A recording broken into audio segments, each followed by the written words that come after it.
Fen de Villiers. Welcome to the Metagame. Thank you for having me on. So you're a fine art sculptor, and if you're watching the video version of this, we'll see it. Your work is very powerful, kinetic, it's unapologetic, and to me personally, I found it very inspiring. I mean, the first time I saw something of yours, it just hit me directly. And I want to get into why you create things like this. But first, how did you even get into sculpting to begin with? Yeah, so essentially I came from a sculptural background. Like my family are involved in the arts. So it was something that very much brushed off on me. I suppose it was like, in some respects, my parents already had me kind of channeled down a certain route. They were always encouraging me from a very young age to be involved in creation and be just sort of, always at play as a young child with my hands, either with like building blocks, wooden toys, but also just constantly playing with plasticine and clay. It's funny because when I think back to that period, my toys were not like sort of cheap plastic, the sort of cheap and plastic rubbish that you see a lot of kids having these days. My toys were like just bucket loads of plasticine, clay, and wooden blocks. And I actually think, on reflection, that it's really important. I think that's had a very crucial, I think it's played a crucial role actually in my formative, forming my imagination from a young age. Because, when you have a toy in your hand, it's already there. It's been created by someone else. It's been manufactured. But Right. From a young age, when you can manufacture your own, you're sort of producing your own characters. You're building your own world. Clay and plasticine allowed me to manifest this small, naive world. Certainly, a language was already being developed by me at that age, and of course, that I think that really did have an effect. It's like those seeds were being planted back then, and so it was only natural to go further and further into the arts as I grew up. I was getting involved in drawing and painting, and then going on to art school, and moving around a bit between art schools. But it always just became an apparent thing that I would likely go into the arts and likely go into sculpture. So I was kind of definitely pushed that way. Yeah. And so I imagine since you were doing, creating things since you were a kid, you probably didn't have a notable inflection point where you're like, oh, this is what I'm going to do with my life. But did you have any aesthetic inflection points, like moments of aesthetic awakening where you saw a work of art that inspired you in such a way, left some sort of indelible impact, and that furthered you down this path?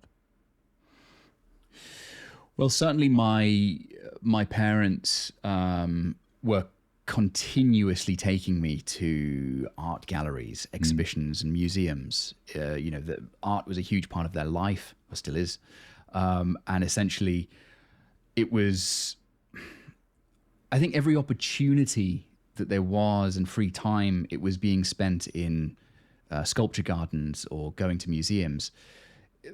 Was there a particular piece of sculpture that really touched me from a young age? I think it's quite a difficult question. I mean, there was multiple. I mean, it would be too difficult to say like, oh, definitely this piece or exactly that.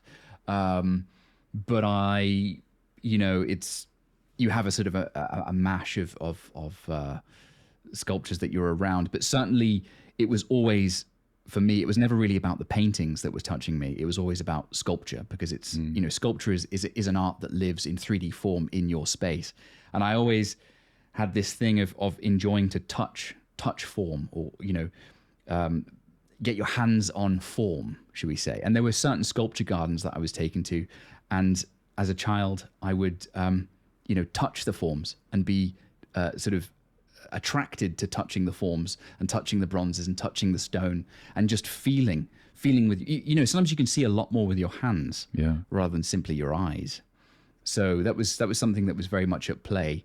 But I can't actually think from a young age like, oh, there was definitely a piece that gave that awakening. I think it was strengthened by a whole host of different sculptures that I was getting exposed to.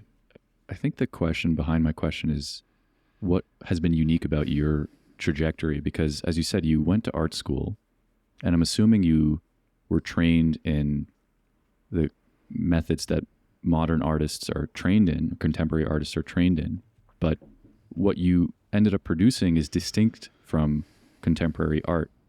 How was it that you were able to maintain your soul, so to speak, by going, and this is obviously very loaded, but what you're producing is different from what I see, in a typical gallery in downtown Toronto or something. Yeah, well, I suppose the thing is from a young age, I always wanted to be extremely busy with hands-on materials. Yeah. So, of course, it made sense to be learning how to carve stone, or pushing to learn how to carve stone, or pushing to learn how to sculpt in clay and further that ability. To be able to do that, of course, you have to go to the right school. And for me, those things, that happened when I actually went to my second art school, which was an academy in Antwerp, because the first school that I went to was a hyper-conceptual school. It was the Glasgow School of Art in Scotland. And that was really not the right place for me. And that became apparent very quickly.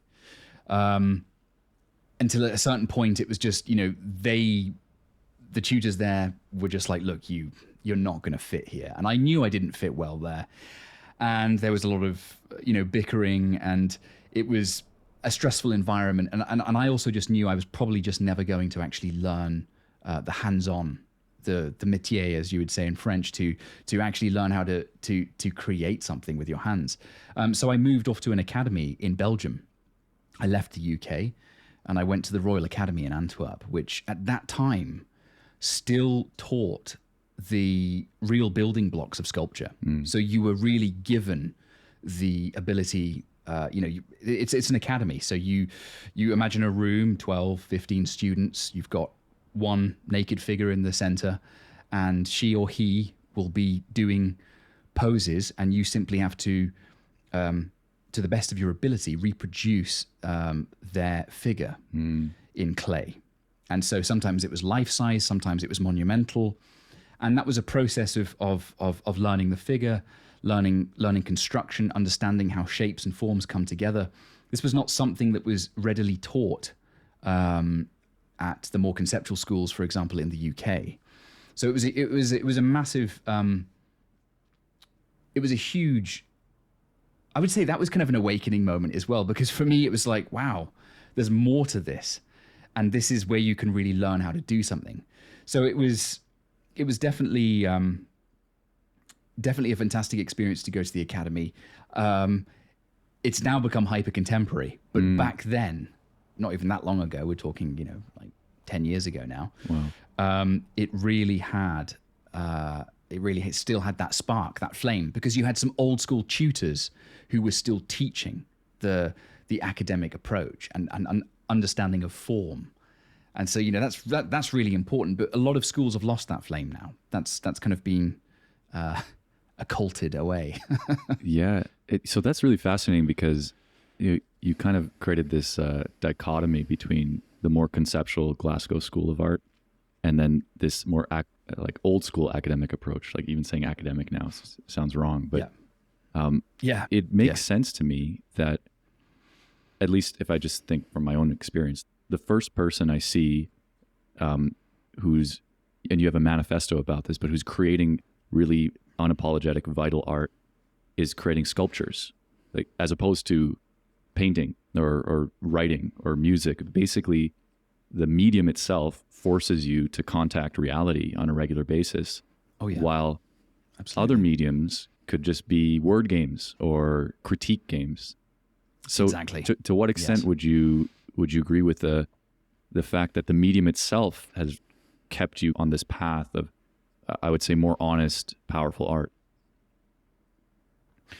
Well, yeah, I mean, the thing is when you're in front of a block of stone, or when you're you have this material in front of you, and you've got to order that material. I mean, look, when you think about it, what is sculpture? Sculpture is you have this material, this base material, and you have to bring order to that material. Mm-hmm. You have to be able to shape it and form it into a certain series of forms, shall we say, a composition. That's what we'd call a composition. And it has to be tamed. It has to be controlled. People are energized or interested in matter that is controlled and formed. You know, like great architecture is matter that has been formed and controlled. That's how art starts to speak and resonate. So it's you can't really get around that. When you've got a block of stone in front of you, you're going to have to use your hands or tools, you know, and you're going to have to get into that material. And there's no two ways about it. You're going to have to start carving and cutting away and bringing a composition into that. It's not about finding an object, which is the trend today. And, you know, you find an object and cut it in half and spread it around a room and all that kind of nonsense. It's a lot more kind of, you know, it's raw. It's right in front of you. There's nothing you can do about that stone apart from get involved with it, understand it in reality, and it's going to be working against you the whole time. It keeps you true. I mean, I think you can't be in a place of pretense when you've got a stone or you've got clay in front of you and you've actually got to form it and bring it into a kind of composition that resonates and speaks. So I would say that's kept me grounded. It's kept me grounded in reality, and it's kept me away from flying off into these into this mental masturbation, shall we say? You know, this process of going off into these ideas in your mind, into these dark spaces, and you know, kind of getting excited about nothing, which is what a lot of this kind of I would say pseudo philosophical, pseudo political, petty art that I was seeing going on around me. It just didn't talk to me. It didn't speak to me on a physical level, because I didn't, you know, I think art is not just to be felt in the mind, it's to be felt in the body. Yes. When you hear great music, you're not thinking about it, you're feeling it. And it's the same way when you see a painting or a piece of sculpture. It moves you, but it moves you in your body, and you feel it in your body. That's culture is perceived and felt through one's body. You know, that's the power of culture as well. Or that's what it should be doing. It shouldn't just purely be living in your head and consumed purely as just a mental act. It must be more than that, you know? And so sculpture has kept me grounded in that way. Yeah, a big theme in some of our prior conversations on this podcast is the tendency for modern life to disembody people.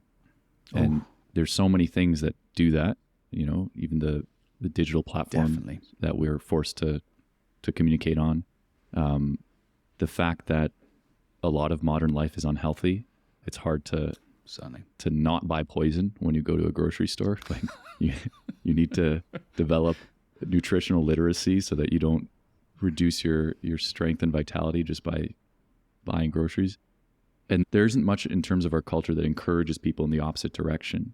But there are things that are available. Like I'm, you know, trying to connect with the experience of willing form onto a block of stone. That's not something I've ever done before, but the thing that it lit up for me is the experience of lifting weights, where there's something honest about a bar with a bunch of weights on it that you can't move because you're just not strong enough to do it, right? And so it's almost like reality will discipline you if you have contact with it, but most people these days don't.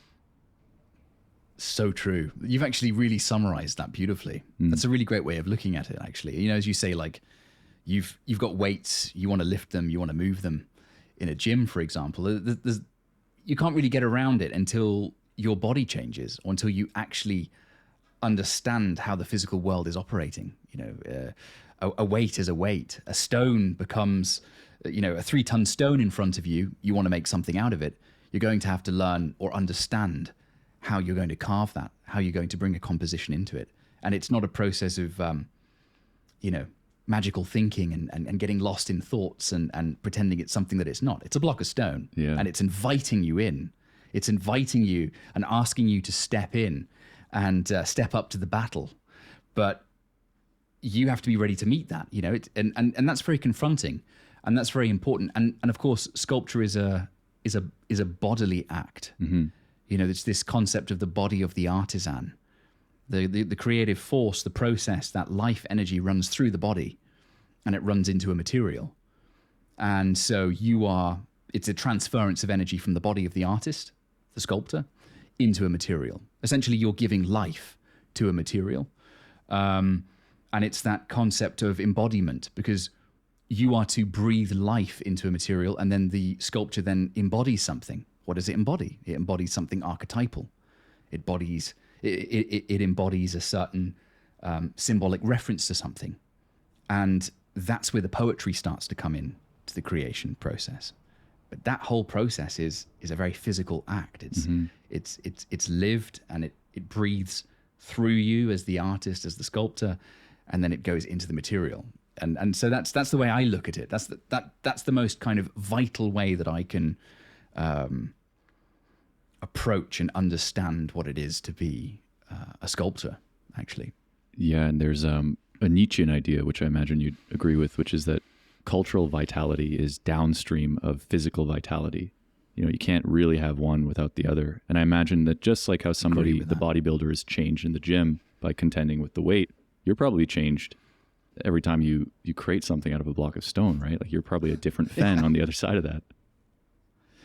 Oh God, yeah. No, that's a really great way of looking at it, actually, because of course every work that you make, you battle through it, you struggle through it. It's a gladiatorial process, and so that material is as much shaping you and changing you physically and mentally as you are changing it. It's an incredibly one could look at it as sort of like an alchemical process in that way. You are engaged in directly changing material, but in that process, there's so much change going on inside of you, and that feels like the most honest way to understand creation as well. Because for you to be able to create and aspire to create and to go beyond and to keep on, the hope is that you continue to create stronger and more vital works as you go on. So much change has to happen in you, and so of course the material, the sculpture that you make, and these pieces that you leave behind, that's an archive, that's a process, and you begin to see as the artist or sculptor goes on, he's having to change, his work's changing, he's having to go further with his practice. It's a spiritual thing. Yeah, you mentioned archetypes, and you said alchemical process, and then now you said the S word, you said spiritual. I wonder, how do you think of archetypes? Are they real? Are they just tools, or is there something like really fundamental, like in a Jungian sense? Well, I mean, my belief is that we have. So I'm just going to bring this archetypal blind energies down. The sun's in my face. One sec.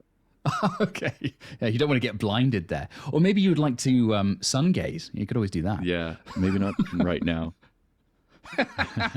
Exactly. No, my belief is that there are archetypal energies, of course, and this is something that the Greeks touched on. You could refer to them as gods. You can certain energies, looking at male and female, looking at strength, looking at weakness,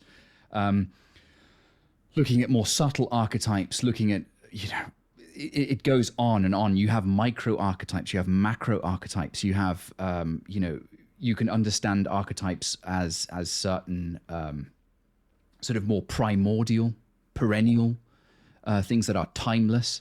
I certainly believe that we live in an extraordinarily archetypal world, but I think that's also something that comes naturally to me as a sculptor, because everything in my mind when I'm imagining a piece of work or when I'm thinking about shapes and forms comes to me in an archetypal manner. If someone says to me, oh, think of a composition of, how would you represent, strength?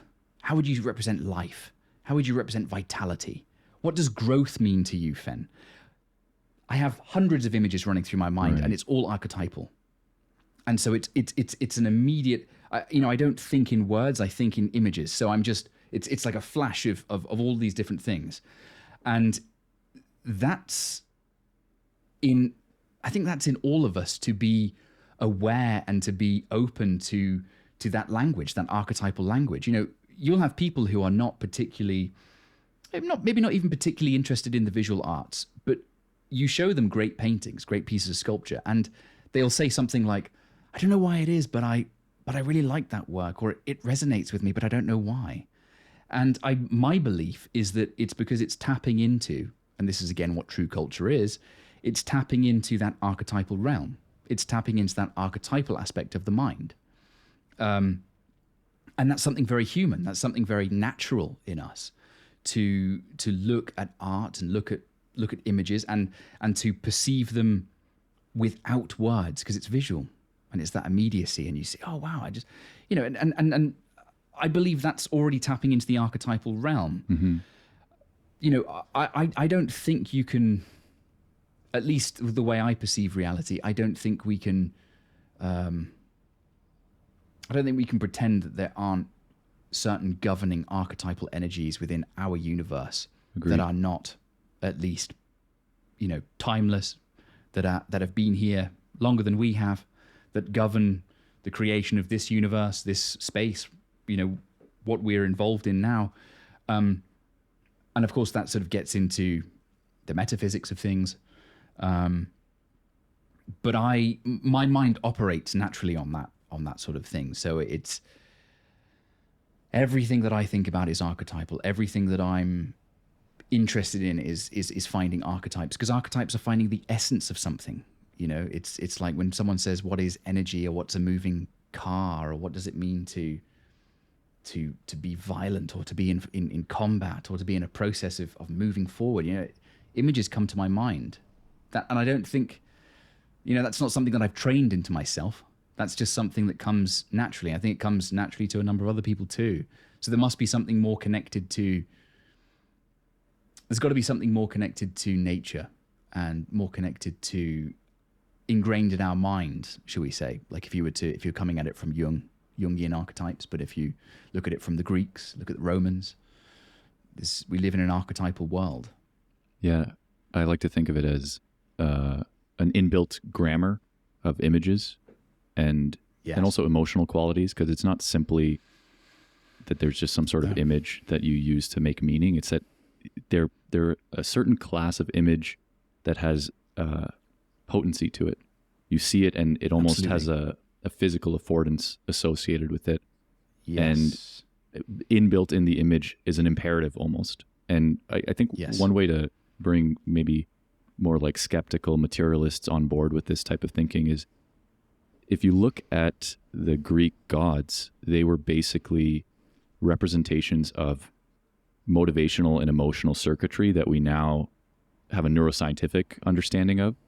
So you would have like anger and like enthusiasm and all these like personality traits represented by these metaphorical, you can call them metaphorical beings that actually had explanatory power. And you would get possessed by anger. You'd get possessed by, you know, a god that had these imperatives. And I think that actually is what dictates the world that we live in. And the conceptual stuff that people are consciously literate about, you know, when you ask somebody what their philosophy is and they kind of tell you with a bunch of words, is like this thin layer that may have no correspondence with what actually moves them, but these archetypes are what's moving them. I wonder if you can give maybe a couple examples of what you mean when you say an archetype. Well, for example, in my work, everything that I've been doing for the last few years has been very much energy-based, shall we say. So it's like I've been looking for how to represent speed and motion, and how to represent like strength or defense, or how to represent a kind of vitality, shall we say, that just that sort of that life that ascends upwards, that wish to go on and go beyond and to keep on going. These are the sorts of things that have been possessing me and have been talking to me in the cultural milieu where I find myself now, in Western culture, obviously, because it's been a kind of it's been how I've been been conversing on a visual level with all the art of what's going on around me. So why, for example, did I want to start representing speed or momentum, or that ability to gather speed and push forward? For example, in my monumental sculpture called Momentum, the reason I wanted to make that piece is because I wanted to capture the essence of what it means to be going at speed or gathering speed. But what is speed? Speed is that energy, but speed is vital. So, you have to be able to get to speed. You need to have an energy driving you forward. You have to be in that energetic state. Either you're running, you're on a motorcycle, or you're on a bike, or you're in a jet or something like that. That's a very high vibration state to be in. And so I looked at how to capture that, but it's also bringing that archetype forward to represent, and for me to be in conversation with that archetype, but also to show that archetype and to say, look, this is, for me, and I believe others can feel it too, this is energy, this is vitality, this is power, this is a state of power captured and anchored in a monumental stone, for others to see, for others to understand that vital energy is there. Everything that I've been trying to do with my work in the past few years has really been about capturing a kind of vital state, a state of deep and fierce kind of living or energy in process, in movement, either stepping forward, like my breakthrough sculpture, which is a man carrying a flag. He's stepping forward, he's in movement. I love sculpture that captures movement, because of course to move is to live, to ascend is to live, to grow is to live and move, and to keep on ascending and to keep on climbing that mountain or those stairs, or that ladder, or whatever you want to look at archetypally, whatever you want to see, or perhaps you're climbing further up into into our atmosphere in a jet or a rocket. You're ascending. That's that process of burning energy. You have that energy and you have that will to do it. So these are the kind of main archetypal, or like, should we say, energies that I've been attempting to really capture, because my true belief is that when you capture those things and you solidify them within a piece of sculpture, other people feel it. Yeah. And they become energized by it. Because I noticed when I was looking at the Italian futurists, for example, or when I was looking at a number of Russian futurist works, that their conceptions, what they were making, energized me. It was just a natural process. I was like, wow, I look at this stuff, it's got these lines and these jagged edges, and it's explosive. And it was like listening to just an incredible piece of music, because after seeing this stuff, I felt on fire. Mm-hmm. You have that kind of you have that process of feeling, I could walk through a wall now. I'm ready to go. And art has that power. It has that ability to energize people. I think that's an amazing key element of what great culture or great art can do. And that's of course what I've been aspiring to do. I've been wishing to do that, especially in a period now where these kind of energies are not celebrated. You see? Well, let me go a step further. Forward. Would you say that Western culture today is more of a death cult than anything else? Yes, I do believe that. I think that what's going on in Western culture today, unfortunately, is there is not a true celebration of life. Yeah. There's not a true celebration of that vital force. But people, when you look at a small plant and it grows upwards, it grows towards the sun, but it's growing. There's an energy driving that plant. You watch a child, it grows. There's energy driving that child to grow. There's a life force that is within all things in nature, and we're part of that. But that energy has kind of become suffocated in our modern, in our postmodern life now. Mm-hmm. And it's no longer celebrated in our art. It's no longer celebrated in our leaders. It's no longer celebrated in anything. Everything around us feels like it's there to to dampen that life force. Yeah. It's pretty wild. Like if somebody's thinking that death cult is like overly provocative, or an overly provocative way to put it, it is. It's a bit hyperbolic, but let me remind you that Joe Biden, who is basically like a half living corpse, is the president of the United States. Also, there's all these statistics about how almost 50% of women between the ages of 25 and 35 in the next 10 years, I might be getting those numbers wrong, will be childless, which is like a totally unprecedented thing. And of course, we mentioned that it's actually hard to live in a healthy way despite all our opulence and abundance. So there's so much that's working against all those archetypes that you just described. There's so much that's stopping the potential ascension of people. Absolutely. It's being held down. And this is something that it's quite funny because, people say to me, oh, but, how did you get into this? Or how did you go into this process of making the art that you're making? Did you become like extremely politicized, or did you come at it from a political aspect, or did you read loads of philosophy, or how did you get into it? And I'm like, I didn't have to. I just had to be an artist in the visual arts, being involved in going to many different museums, many different art exhibitions, being around artists today, and just having my eyes open. That's enough. I don't have to be involved in the petty politics of things to understand that culturally we're in an extraordinarily bad way. Everything has become, we've come into this rather sort of static place. It's like the water is stopped running. Mm-hmm. It's like when water is no longer running, it becomes very static and it kind of rots. And we need to have that water running again. There needs to be that process of things must flow, but we've kind of lost that. Life has turned against life in some respects, you see. And it's just so clear now that in the arts, we're not sure where we want to go anymore. And it's like I see a lot of artists who are kind of also giving up, or they're just in that process of saying, well, I'll just make this nihilistic stuff. But there's something deeper going on there. They don't have the confidence to move forward anymore. They don't see a point.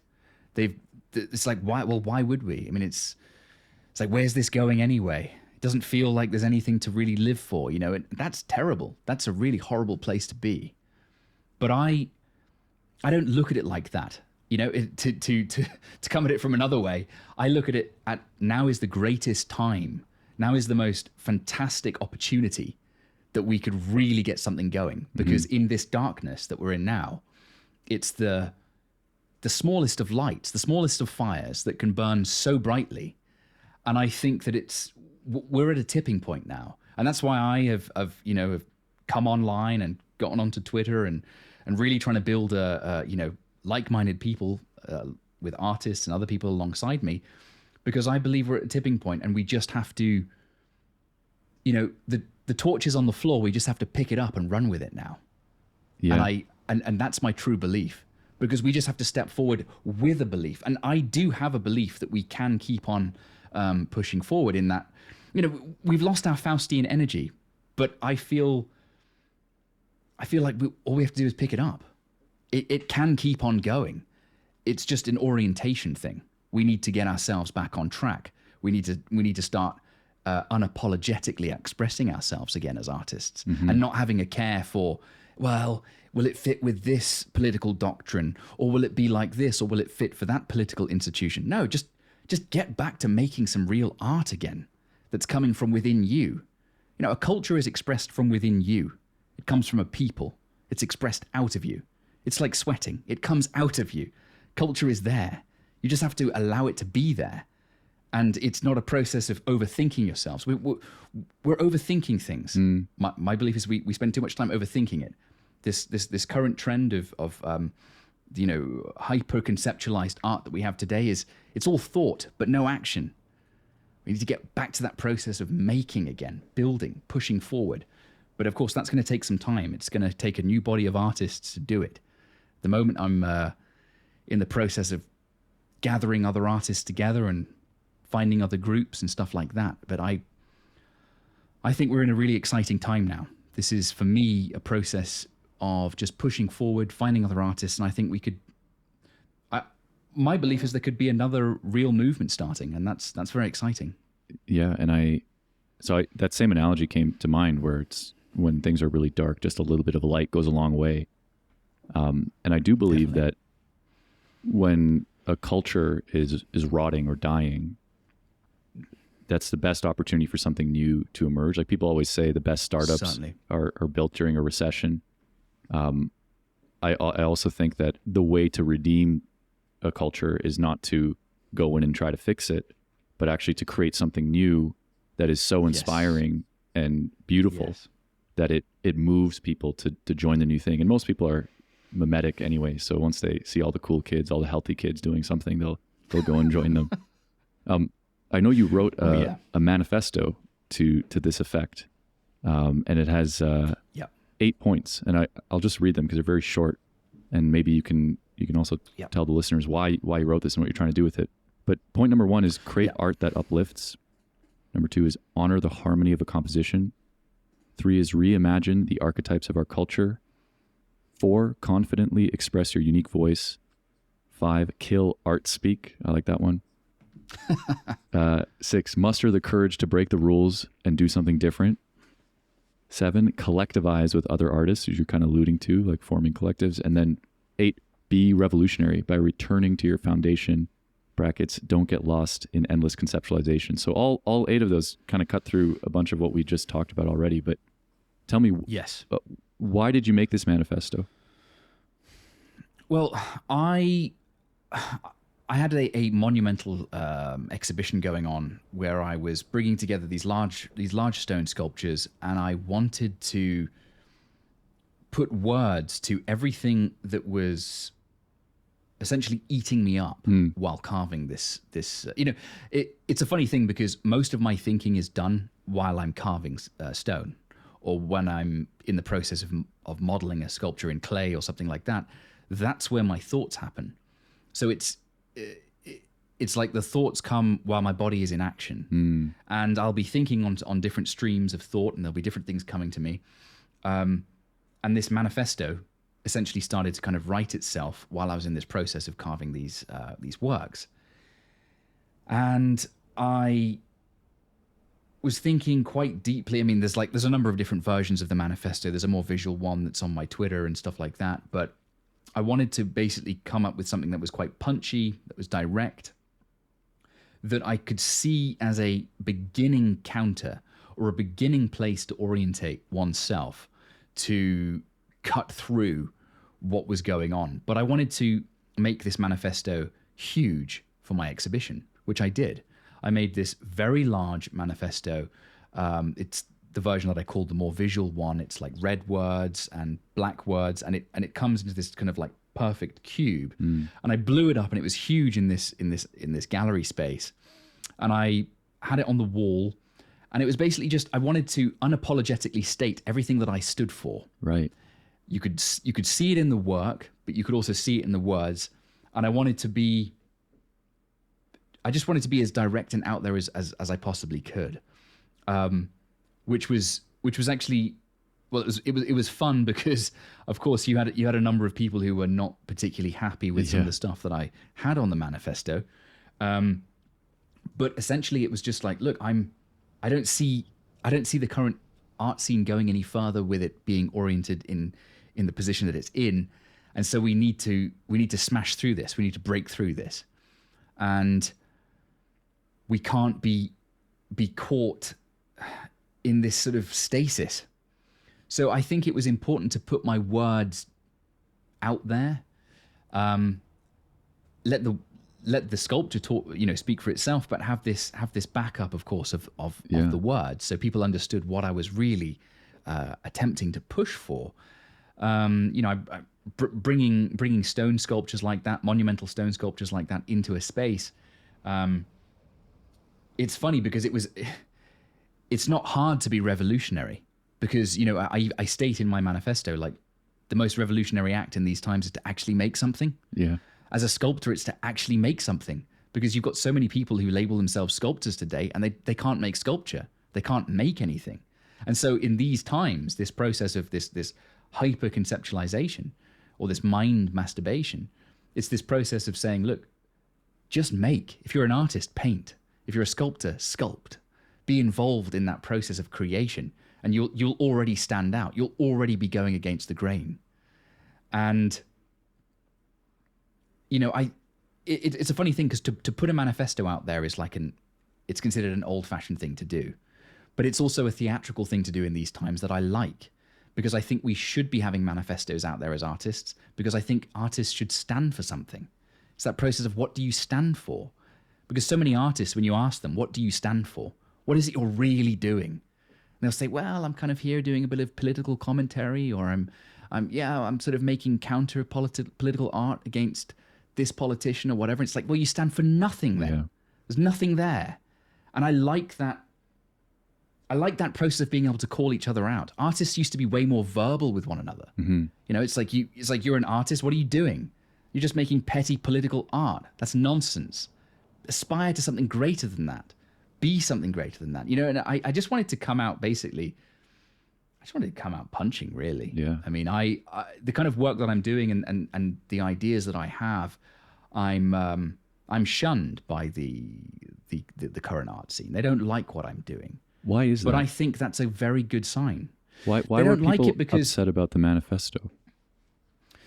They don't like it because as an artist, you know, this idea of like, well, anything goes, and you know, everything's relative anyway. So there are no standards. How dare you come out here and tell us, you know, what you think about art, or what you think we should be doing? Like, who are you, and how dare you do it? And I just think to myself, well, I'm a sculptor. I can say those things, and I should say those things. And sculptors and artists of the past used to say those things, and that made a far more vital cultural scene when artists were really involved and getting their hands dirty and nitty gritty and getting into deep conversations.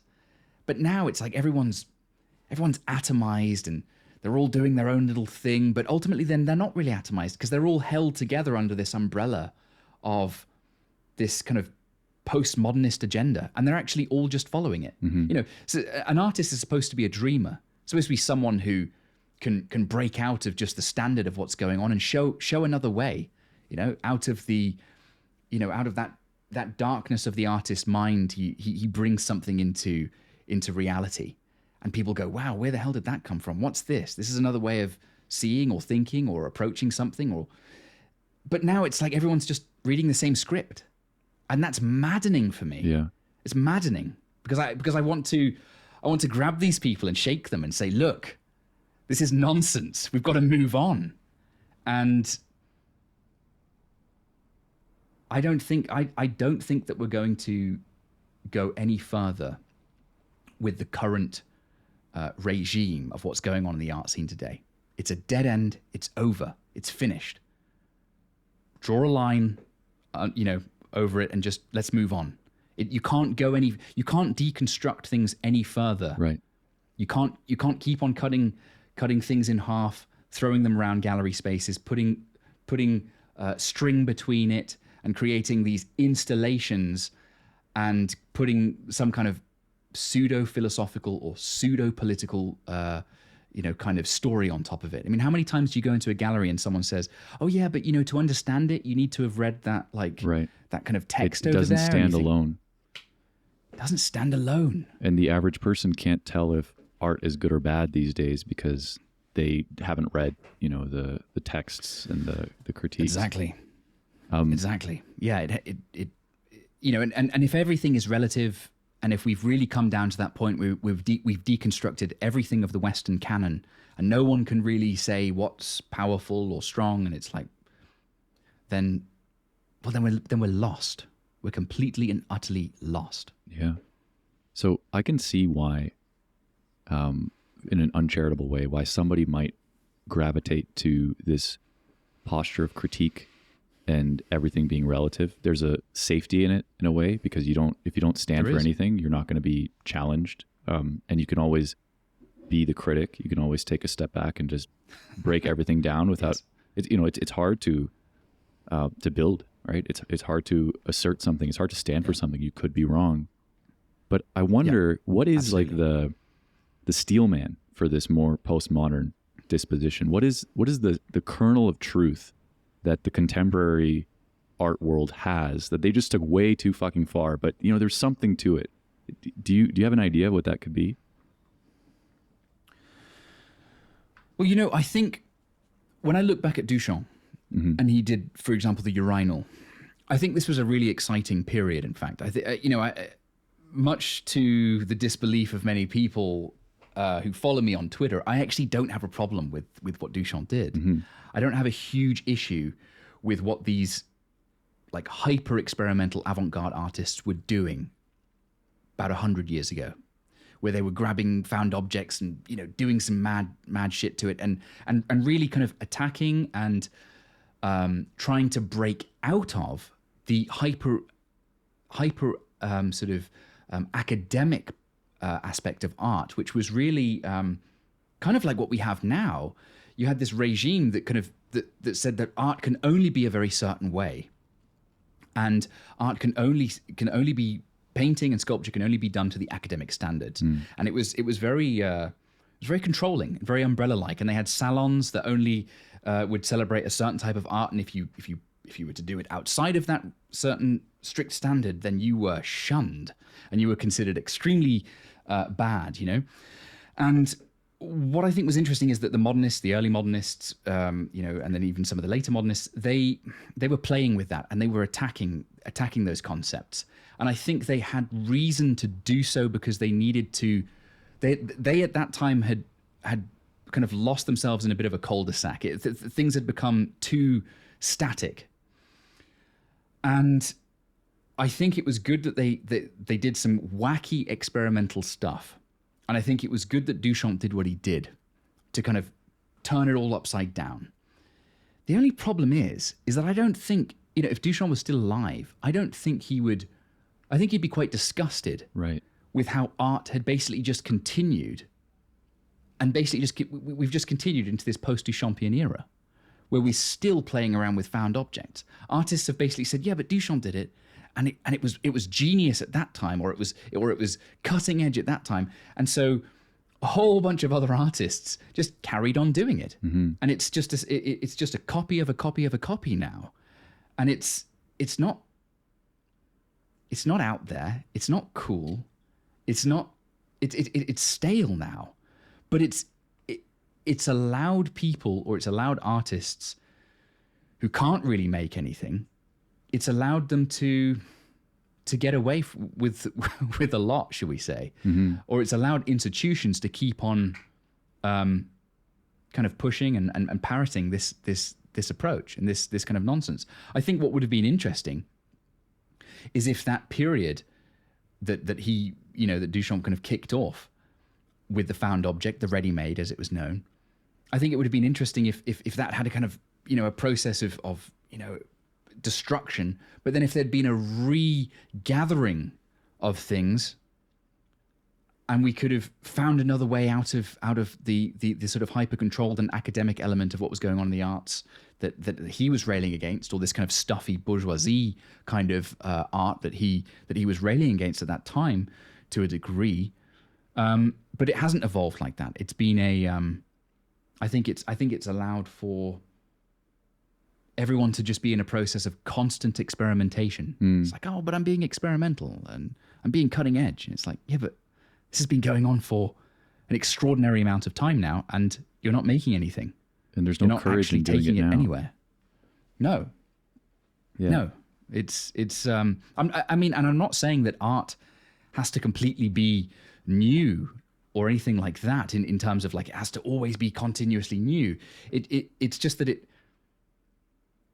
I just don't think you can keep on pushing that street or going down that vein for too long before it's like, well, this is just a found object, cut in half, put in a space with a story attached to it. This, I'm actually disgusted that it's still going on. I'm utterly disgusted. Yeah. Well, do you think? I know you draw a lot of inspiration from modernism, and you mentioned Yes. the futurist, Early modernism, yeah. early modernism. I've also seen some Art Deco influence in some of the Yes. stuff that you do. Do you think we need to come back to modernism in some sense, or is there some new thing that you're in the process of unfolding that draws inspiration from these movements from the past? It's something that I am at this point in time absolutely obsessed with, is this idea of where does one go to bring a fresh look or a fresh vein? How do you find a fresh vein, should we say? And I think there's a lot to be said. If you want to move forward, one must look back to go forward. Dialectic. But it's also the question of how far back does one have to look to go forward? And the reason why I grab back at early modernism is for a key and vital archetype that you see in early modernism, and that is the expression of energy and vitality. And they still had it in a very raw sense, in a very confident, unapologetic sense. It's like, I liken it to this. You look at the early Greeks. A lot of the early Greek sculpture was very geometric. It's very simple. It's very simplified, little forms suggesting arms, suggesting figures. But what did that geometricization develop into? Well, of course, it went on over a number of hundreds of years, whatever. It started to develop.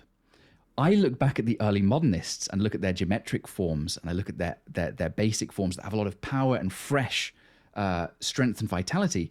But I look at that and I say, how can you grab that raw energy that's totally chaotic and explosive and really like a fresh culture in its own kind of chaotic form?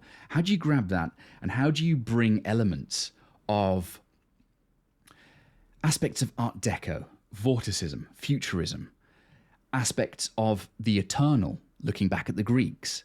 How can you bring that together to have a fresh or a more fresh approach aesthetically to creating vital sculpture, life-affirming sculpture, sculpture that celebrates this force and this life that's in nature that we need to reconnect with? And so I'm in this kind of slightly mad, obsessed state at the moment of doing multiple different small sketches in clay in my atelier, where I'm like looking at compositions, trying different styles, looking back at the early modernists, saying what was good, what was vital about that, and what can we run forward with? It's an aesthetic question. It's an aesthetic strain of research, really, because as an artist, I believe you must ask aesthetic questions before you stumble or before you push onto fresh territory for fresh expression. I don't think we have to. It goes back to that archetypal thing again. The archetypes are eternal, but how do you reimagine them in this time? Right. How do you find a language to talk to them again?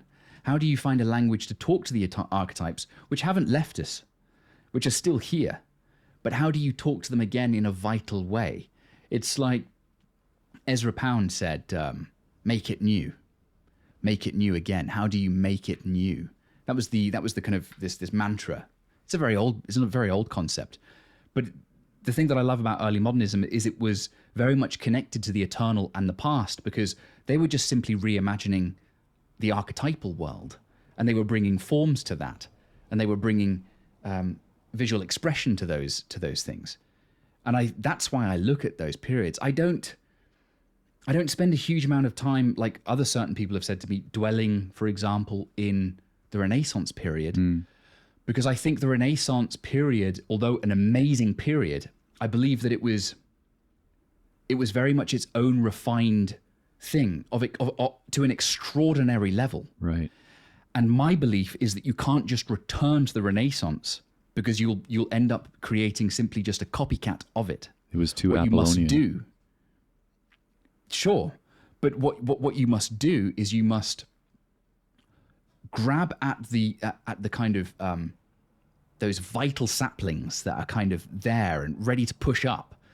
And you gather that energy, and then from there, the more refined will grow, because culture will start out kind of janky and rough, and then it develops into something. A lot of people will attack the kind of things that I'm doing because they'll say, yeah, but it's too kind of brutal, or it's too this, or it's too that. And I'm like, well, maybe come back in 20 years then. Come back in 30 years. Or what hopefully when I'm still going in say, 50 years. You know, it's like...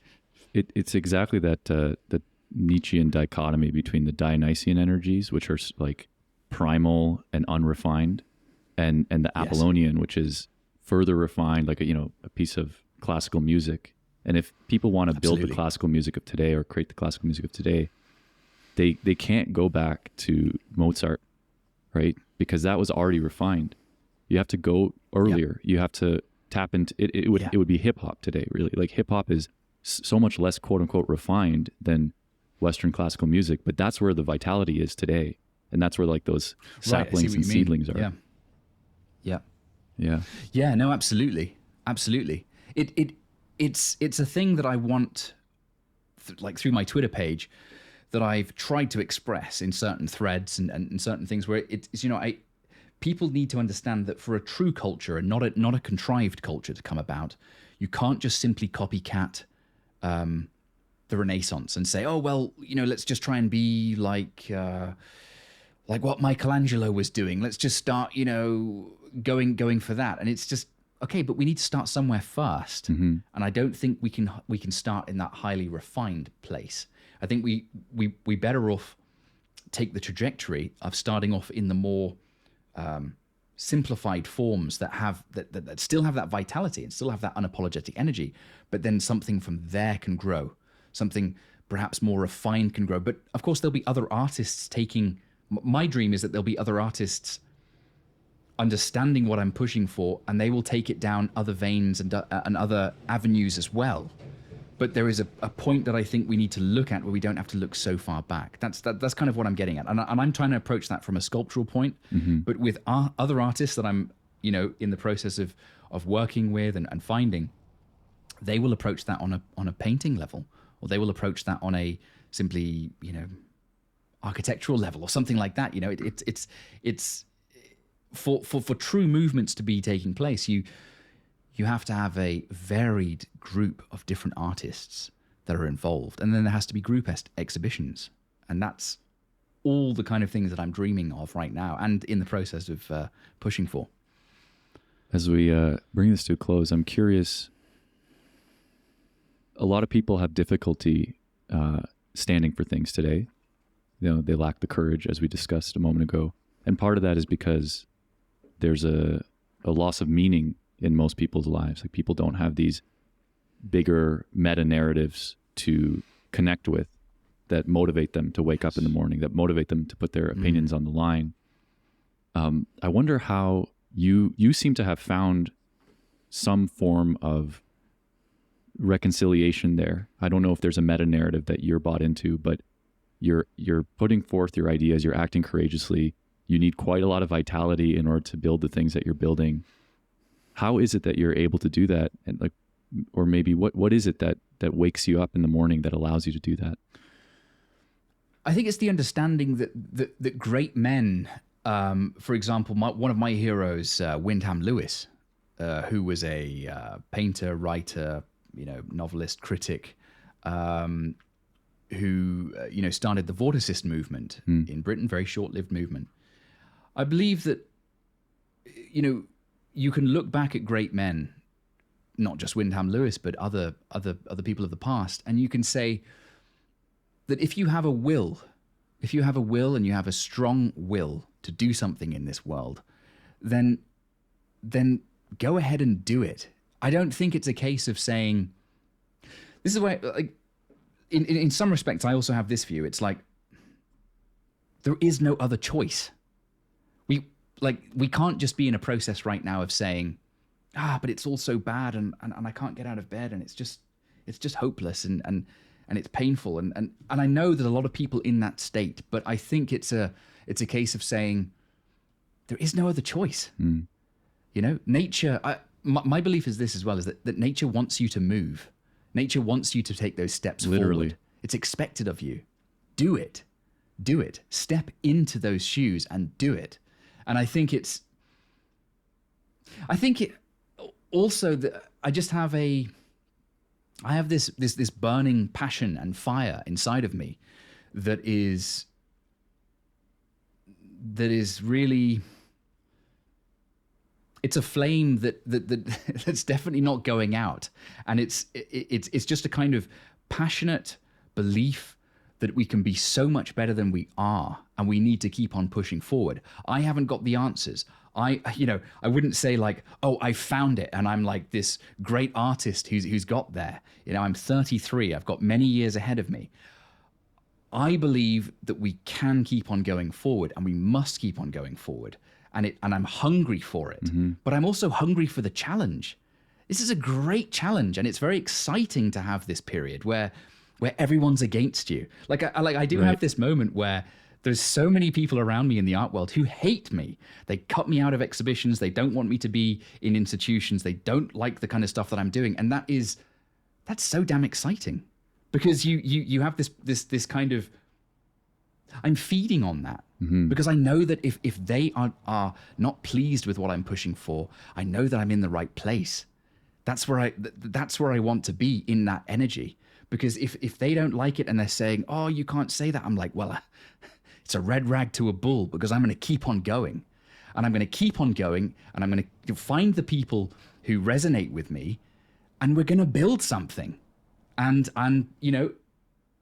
perhaps there'll be that moment where I'll die trying, but I believe it's possible, and I'm going to keep pushing until I get there. And the thing is there's so many people have tried to close doors on me. They've tried to keep me out, and that energizes me even more, because I think, you've tried to keep me out and you think that I'm just going to go away, but you've just empowered me more. I'm going to keep coming.